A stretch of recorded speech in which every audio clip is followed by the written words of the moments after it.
কাউকে ঠকানো আসলে পৃথিবীর সব থেকে সহজ বিষয়গুলোর একটি। এর জন্য খুব বেশি মেধার প্রয়োজন হয় না কোনো কঠিন পরিশ্রমের। শুধু প্রয়োজন হয় একটি নিষ্ঠুর হৃদয়ের আর অভিনয়ে পারদর্শী এক জোড়া চোখ।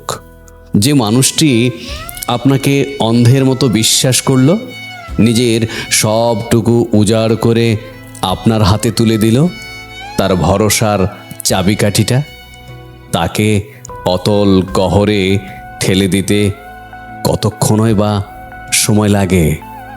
এক মুহূর্তের মিথ্যা, একটুখানি ছলনা, ব্যাস খেলা শেষ। আপনি জিতে গেলেন, বা আপনি তেমনটাই ভাবলেন। জয়ের সেই মুহূর্তে হয়তো আপনার ঠোঁটের কোণে একটা বাঁকা হাসি ফুটে ওঠে। মনে হয় কি বোকা মানুষটারে, কত সহজেই না হারালাম, কত সহজেই তাকে ঘোল খাওয়ানো গেল। নিজের এই চতুরতাকে তখন বড় বেশি দামি মনে হয় পৃথিবীর এই ইঁদুর দৌড়ে আপনি একমাত্র রাজা। কিন্তু গল্পের আসল মোড়টা এখানেই। এই যে ঠকিয়ে নিলেন, কেড়ে নিলেন অন্যের বিশ্বাস, ভেঙে দিলেন একটি কাঁচের মতো স্বচ্ছ মন, এর বিনিময়ে আপনি যা পেলেন তা কি আদৌ কোনো অর্জন? ঠকানোর পর আপনি যা পান তা কোনো ট্রফি নয়, তা হলো এক অদৃশ্য পাথর।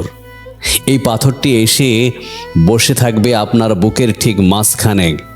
শুরুতে হয়তো টের পাওয়া যায় না, কিন্তু সময় গড়ানোর সাথে সাথে এর ভারটা বাড়তে থাকে।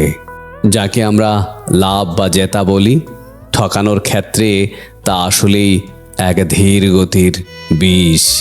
এই বিষ হজম করার ক্ষমতা পৃথিবীর কোনো পাকস্থলীর নেই। দিনে হয়তো কোলাহলের ভিড়ে আপনি নিজেকে ব্যস্ত রাখেন, হয়তোবা রাখবেন, হাসবেন, কথা বলবেন, কিন্তু রাত যখন গভীর হবে, চারপাশ যখন একদম নিস্তব্ধ হয়ে যাবে, ঠিক তখনই সেই ঠকানো মানুষটির দীর্ঘশ্বাসের বাতাস সব আপনার কানে এসে বাজবে।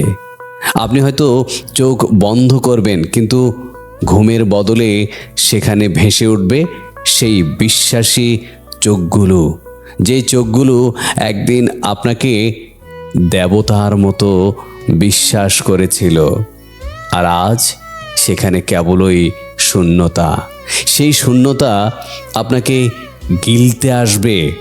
প্রকৃতির আদালত বড়ই অদ্ভুত।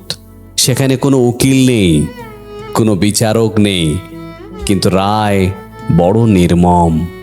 আপনি যা কেড়ে নিয়েছেন তার চেয়ে বহুগুণ বেশি আপনাকে এমন এক অসুখ আল্লাহ দেবে, যার কোনো ঔষধ ফার্মেসিতে আপনি কিনতে পারবেন না, ফার্মেসিতে মিলবে না। মানুষকে ঠকিয়ে আপনি হয়তো সামাজিক অর্থ, প্রতিপত্তি বা কোনো সুবিধার আদায় করে নিলেন, কিন্তু দিন শেষে আয়নার সামনে দাঁড়িয়ে নিজের চোখের দিকে তাকাতে পারবেন তো? না। নাকি সেখানে ফুটে উঠবে এক প্রতারকের প্রতিচ্ছবি, আর যাকে আপনি নিজেই ঘৃণা করেন। মনে রাখবেন, বিশ্বাস হলো কাগজের মতো, একবার দুমড়ে মুচড়ে গেলে তা আর আগের মতো সোজা করা যায় না। কিন্তু যে দুমড়ালো তার হাতের ছাপটাও কিন্তু ওই কাগজে থেকে যায় আজীবন। তাই কাউকে ঠকানো সহজ, বড্ড সহজ, কিন্তু ঠকানোর ফল অর্জন, যেটা অভিশপ্ত বোঝাটি, এটা বয়ে বেড়ানোটা অনেক কঠিন। এবং সেই গ্লানিটা হজম করা বড় কঠিন কাজ। এটি আপনি কখনোই হজম করতে পারবেন না, কারণ এটি পৃথিবীর কঠিনতম একটা কাজ। কারণ পাপের বোঝা কাঁধে নিয়ে পাহাড় ডিঙানো যায়, কিন্তু বিবেকের বোঝা কাঁধে নিয়ে এক পাও এগুনে যাওয়া যায় না। একটা পাও আপনি এগিয়ে যেতে পারবেন না, আপনার জন্য পরবর্তী ধাপ দিতে পারবেন না।